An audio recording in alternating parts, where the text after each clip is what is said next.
A paz de Cristo, meus irmãos. Amém. Que alegria estar com vocês aqui nesta noite. Eu quero agradecer a irmã Sulanina pelo convite, pastor Milton, pela confiança para ser neste culto. Estou aqui, meus irmãos, embaixo de bênção, embaixo da autoridade espiritual do nosso pastor Roberto Lourenço. Eu e meu esposo somos da Igreja Evangélica Nova Jerusalém.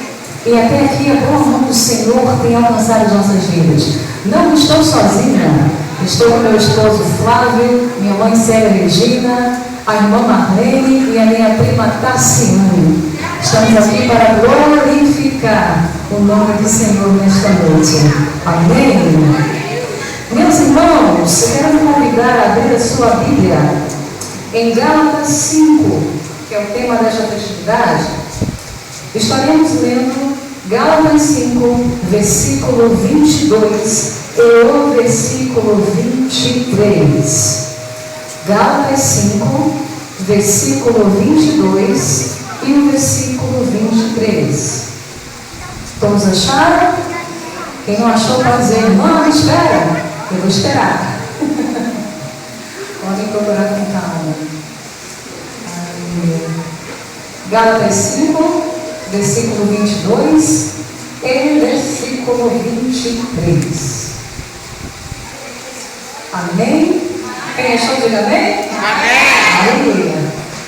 Assim diz a palavra do Senhor: mas o fruto do Espírito é caridade, gozo, paz, longanimidade, benignidade, bondade, fé, mansidão, temperança. Contra essas coisas não há lei. Amém, meus irmãos?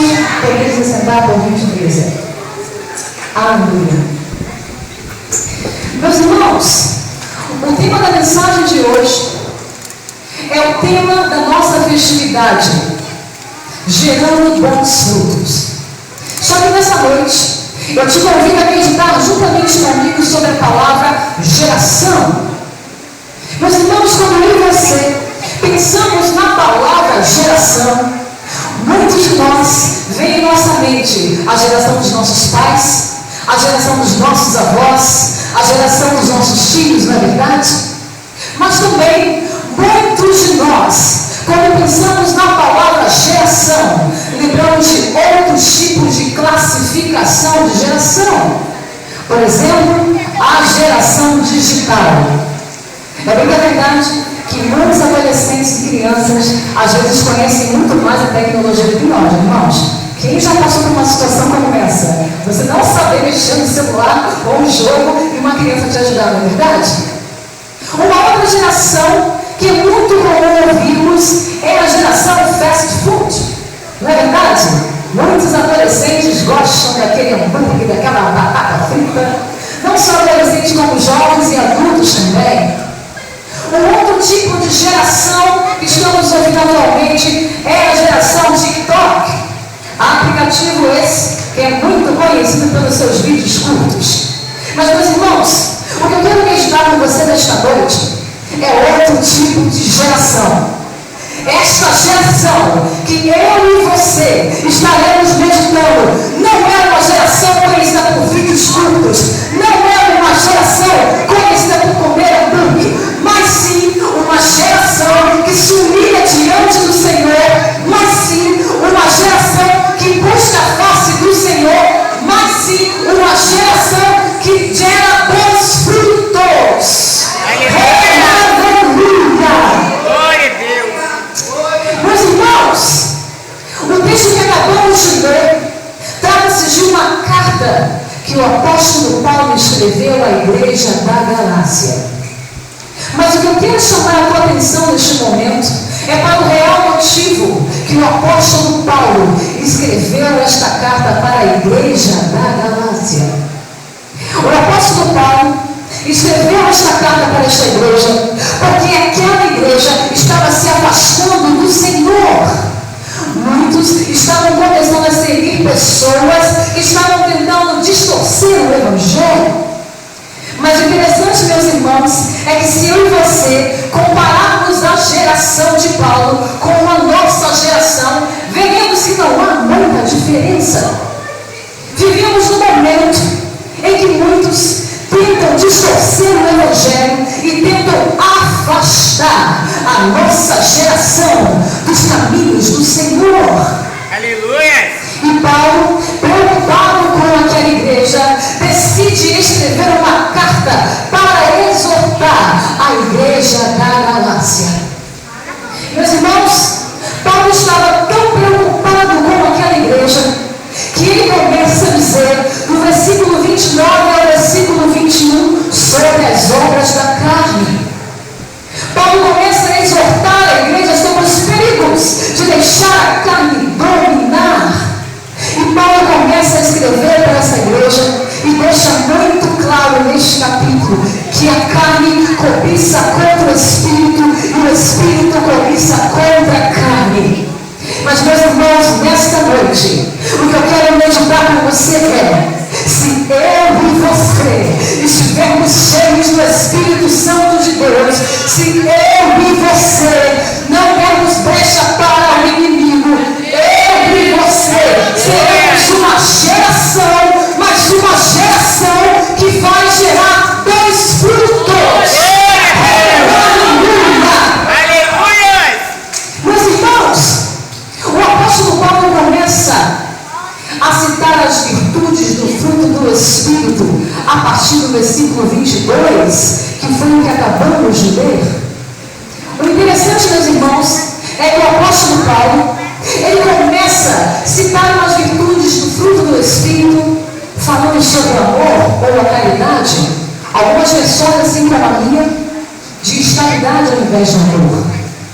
O que eu quero chamar a tua atenção com essa menção de Paulo é que o Senhor, o próprio Senhor Jesus, em Lucas 10, 25, ele resumiu os mandamentos, dizendo: amar a Deus sobre todas as coisas e o seu próximo como a ti mesmo. Sabe o que nós podemos entender com relação a isso, meu irmão e minha irmã? Como eu e você temos a virtude do amor, do fruto do Espírito nas nossas vidas, nós somos reconhecidos como discípulos de Cristo. Mas o interessante é que em Lucas 10 existe uma passagem de uma das maiores demonstrações de amor pelo próximo. É quando Jesus começa a relatar sobre a parábola do bom samaritano. Como eu e você, conhecendo esta parábola, a Bíblia diz que o homem que estava a caminho de Jericó, ele foi assaltado. E esses salteadores, além de roubar esse homem, espancaram tanto esse homem a ponto de deixá-lo à beira da morte. E a Bíblia diz que o sacerdote e o levita passou por aquele homem e não prestou socorro.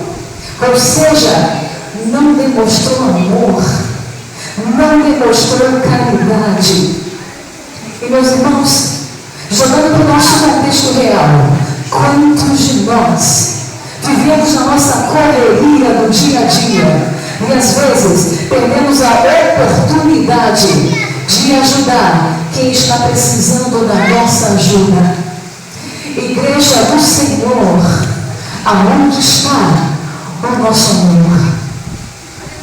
O que eu quero chamar a atenção para meditarmos nesta parábola, embora a Bíblia diga que os sacerdotes e os levitas passaram direto, a Bíblia relata que um homem de bom coração, bom samaritano, ao ver aquele homem precisando de ajuda, ele para e ajuda aquele homem. O bom samaritano não ficou preocupado se chegaria atrasado para o seu compromisso. O bom samaritano decidiu demonstrar amor. Adolescentes do Senhor, igreja do Senhor, quando eu e você demonstramos amor ao nosso próximo, nós somos reconhecidos como verdadeiros discípulos de Cristo. Onde está a igreja do Senhor que deseja demonstrar amor nesta noite? Oh, aleluia! Aleluia! Mas Paulo não para por aí. Paulo cita a alegria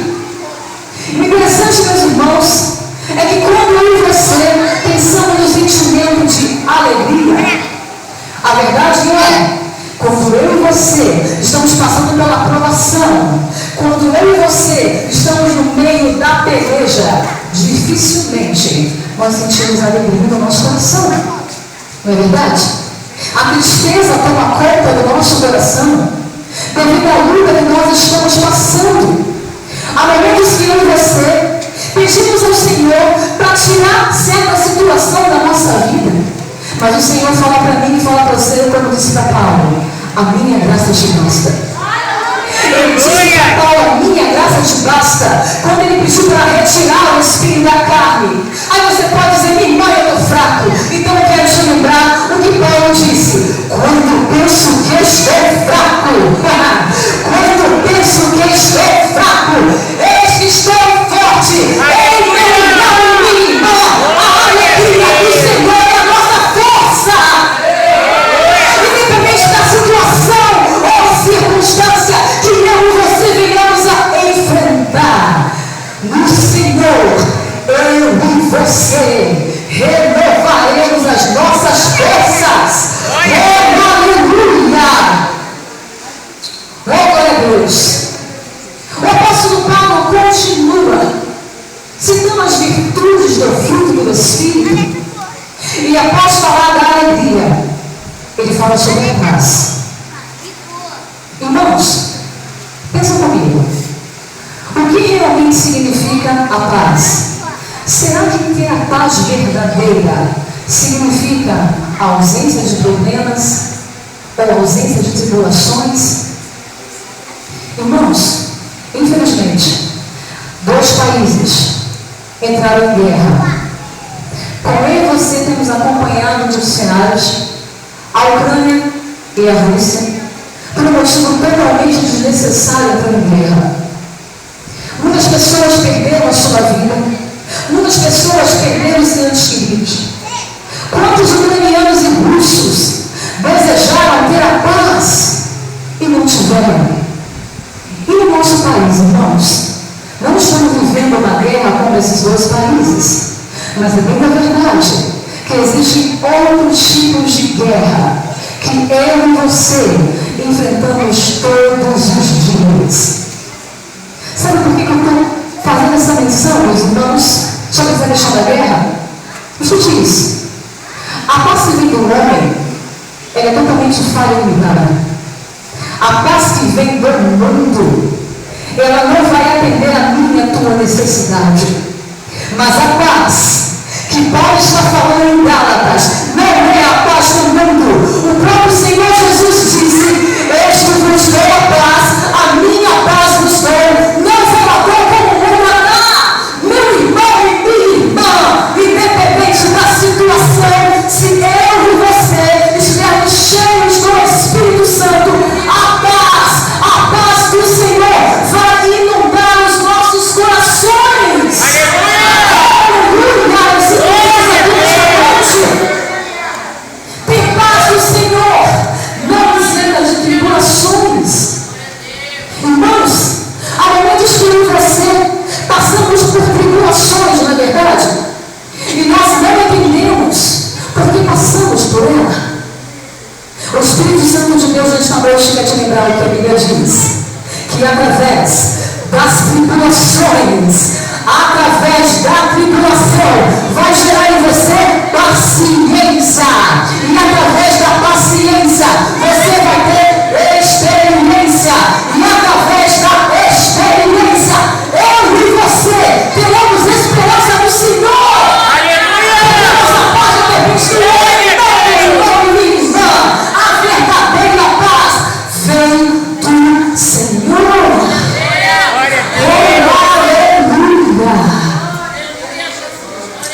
Existem momentos que eu e você ficamos tão desesperados, meu irmão, que às vezes a peleja é muito grande, dói, não dói? Às vezes parece que não tem solução. Mas o Espírito Santo de Deus nesta noite, ele quer te lembrar que a paz que ele tem para você é a paz que excede todo entendimento. O Espírito Santo de Deus nesta noite, ele quer te lembrar que independente da situação, independente da peleja, independente de onde você está, ele é poderoso para lhe dar gás, independente de qualquer situação, meu irmão e minha irmã.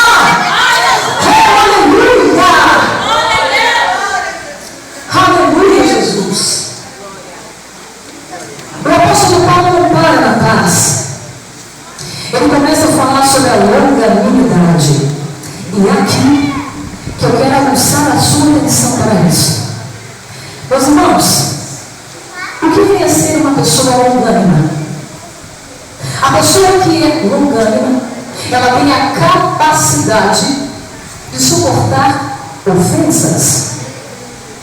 E a pergunta que eu te faço, igreja do Senhor, é fácil aguentar ofensas e ficar calado?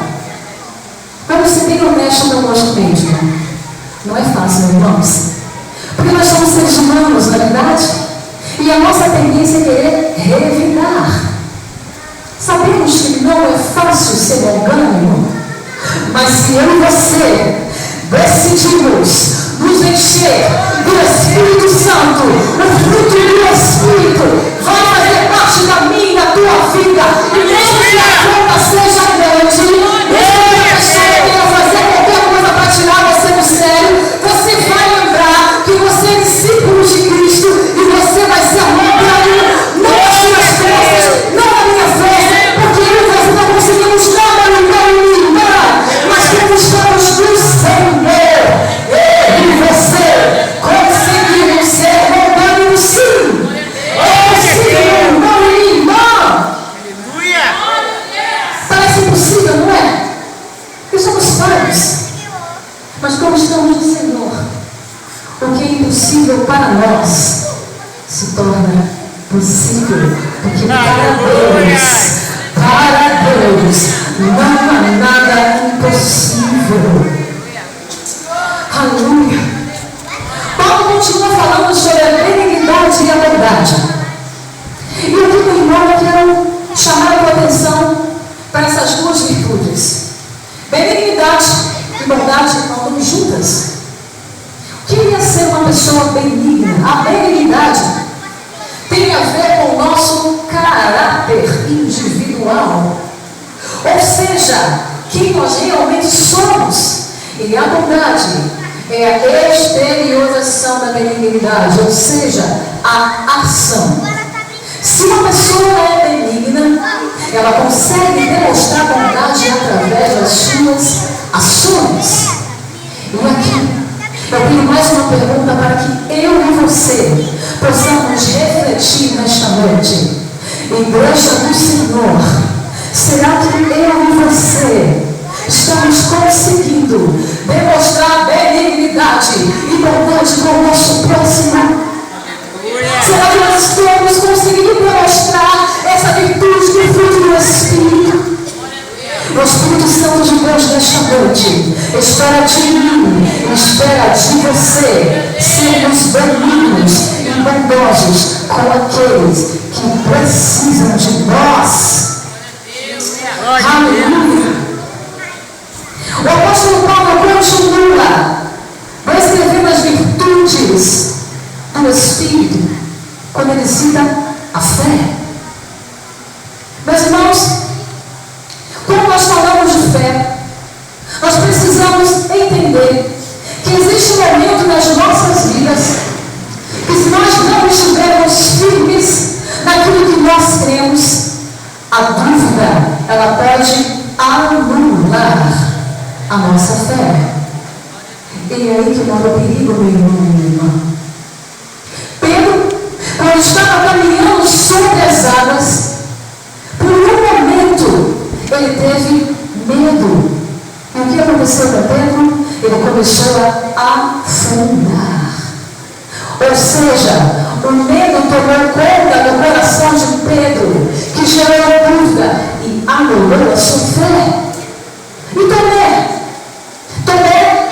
quando recebeu a notícia que Jesus havia ressuscitado, ele duvidou e disse que só acreditaria se tocasse nas feridas de Jesus.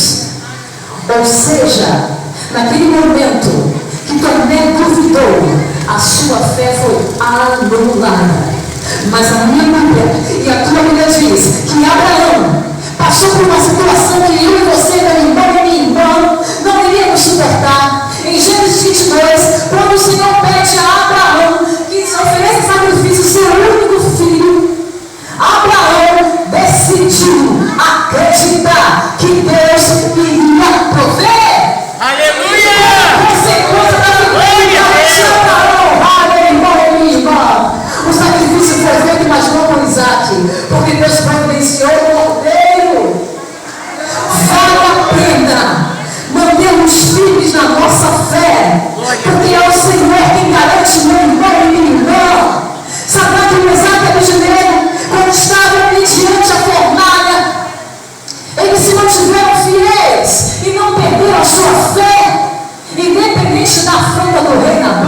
usou, que mandou aquecer a fornalha 7 vezes mais. Mas Sadraque, Mesaque e Abednego se mantiveram fiéis, decidiram colocar a sua fé no seu Deus.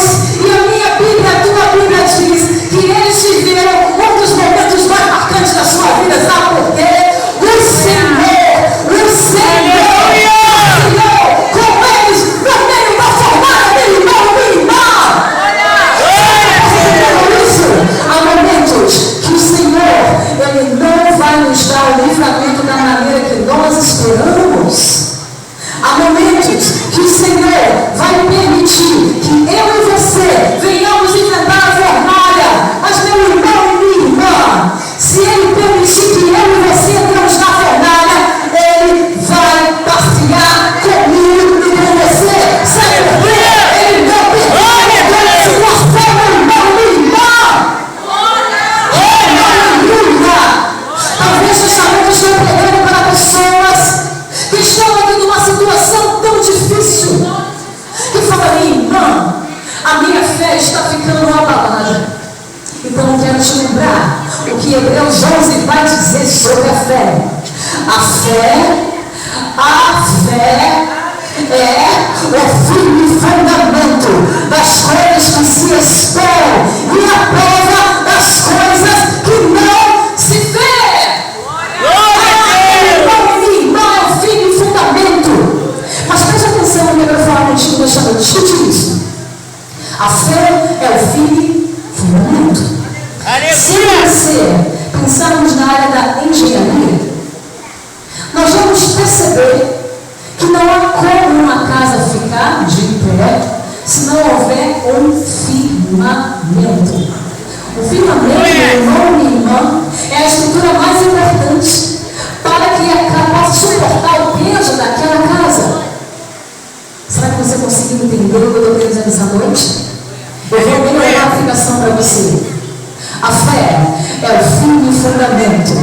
Meu irmão e minha irmã, a casa é eu e você. Se eu e você não estivermos no firme fundamento, nós vamos cair, meu irmão e minha irmã. É pela fé que eu e você podemos passar por qualquer situação. Você pode estar nas covas dos leões, não importa se você estiver firme no Senhor. A Bíblia diz que sem fé é impossível agradar a Deus. E o Espírito Santo deseja que você tenha essa virtude, esse fruto do Espírito no seu coração, que é a fé. Quantos aqui nesta noite declaram que hoje, independente da situação ou independente das circunstâncias, querem reforçar a sua fé no Senhor? Será que eu estou pregando para as pessoas que estão aqui e sem a fé, sem este firme fundamento, eu e você vamos cair, meu irmão e minha irmã. E essa não é a vontade do Senhor. Aleluia. Deus não quer que eu e você venhamos a cair. O Senhor quer que eu e você estejamos firmes no firme fundamento. Mas Deus continua falando que a fé é a prova das coisas que não se vê. Sabe o que eu posso aprender com isso? Escute isso. Eu ainda não vi a minha cura, mas eu creio que vai acontecer. A porta de Pedro não se abriu, mas eu sei que vai se abrir. A minha vitória não chegou, mas eu sei que vai acontecer, porque o nosso Deus, Ele não perdeu e nunca perderá o controle da situação, meu irmão, minha irmã. Não perca a sua fé. Deus é combustível. Ele nunca abandona os seus filhos, mas sem fé é impossível agradar a Deus. Paulo continua, e agora ele fala sobre a mansidão e temperança. Irmãos, ser manso e ter domínio próprio é algo que se torna um desafio muito grande para nós, não é verdade? Nem todos os momentos conseguimos ser mansos o tempo todo. Isso acontece porque eu e você somos seres humanos, somos falhos. E o que vinha a ser a pessoa mansa? Uma pessoa mansa é o oposto da agressividade ou a violência. E a temperança? É o domínio próprio. É a pessoa que tem a capacidade de se conter. Meu irmão, preste bem atenção no que eu vou te dizer. Ser manso, eu vou repetir. Para mim e para você que somos seres humanos, é impossível ser manso todos os dias, se nós dependemos de nós mesmos. Mas eu quero chamar a tua atenção para o que Jesus disse. O Senhor Jesus disse: aprendei de mim, que sou manso e humilde de coração. Sabe que eu consigo aprender com isso, meu irmão e minha irmã? Para que eu e você possamos ter esse fruto da mansidão, nós precisamos aprender com Ele. É com Ele que nós precisamos aprender. Aleluia! Mas escute isso. Aqui nesta noite eu tenho pessoas que estão na escola, talvez alguns na faculdade ou alguns que terminaram os estudos. Veja se você concorda comigo, meu irmão. Ninguém, preste bem atenção, ninguém aprende de um dia para o outro. É necessário o processo de aprendizagem. Não é assim na nossa vida? No curso, na faculdade, qualquer coisa na vida é assim. Não é? O que eu estou querendo dizer com isso? Há momentos que talvez você possa ficar triste porque você perdeu a sua paciência e não conseguiu ser manso. Mas o Senhor Jesus, Ele nos convidou a aprender com Ele. Ou seja, eu preciso passar pelo processo de aprendizagem. Mas escute isso, preste bem atenção no que eu vou falar com você, que isso pode mudar a sua vida. Para que eu e você possamos ter sucesso nesse processo de aprendizagem com Jesus, faz-se necessário que nós não venhamos a negociar 3 princípios. Eu vou repetir para você. Faz-se necessário que eu e você não venhamos a negociar 3 princípios. Primeiro, o esforço. Segundo, dedicação. E o terceiro, renúncia. Aleluia! Ou seja, se eu e você queremos aprender com o Senhor, faz-se necessário nós nos esforçarmos, porque se depender de nós, irmão, não vamos conseguir. Se eu e você queremos demonstrar que somos discípulos de Cristo, faz-se necessário ter dedicação à leitura da palavra, ao jejum, à oração e à consagração. Tudo isso que eu acabei de falar com vocês agora, de nada vai adiantar se eu e você não cumprirmos o terceiro pilar. E qual é o terceiro pilar? A renúncia. O Senhor Jesus disse: quem quer vir após mim, negue-se a si mesmo. Ou seja, se renuncie e tome a cada dia a sua cruz.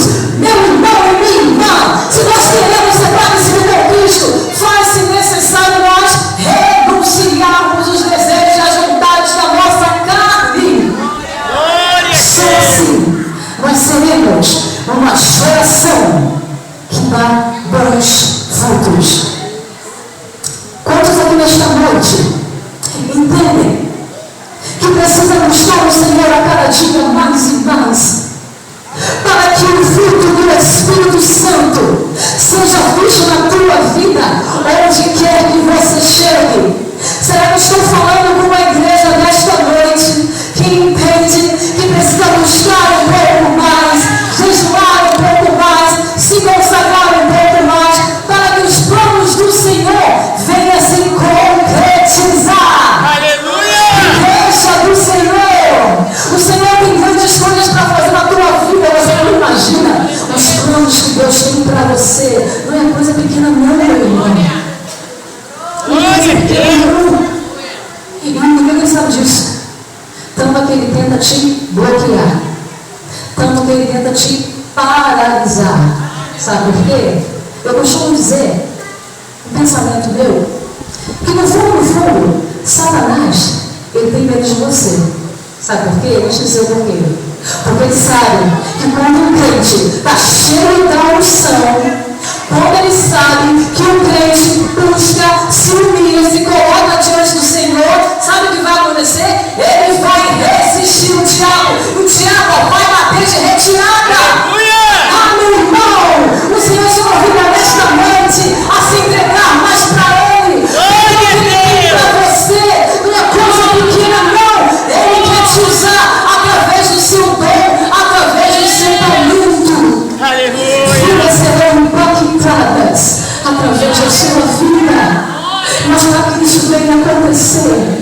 faz necessário renunciar a nós mesmos. Só assim seremos uma geração de bons frutos. Só assim, meu irmão e minha irmã, poderemos fazer diferença naquilo que o Senhor nos chamou para fazer. Eu quero convidar você, meu irmão, para ficar de pé neste momento. A igreja vai se colocar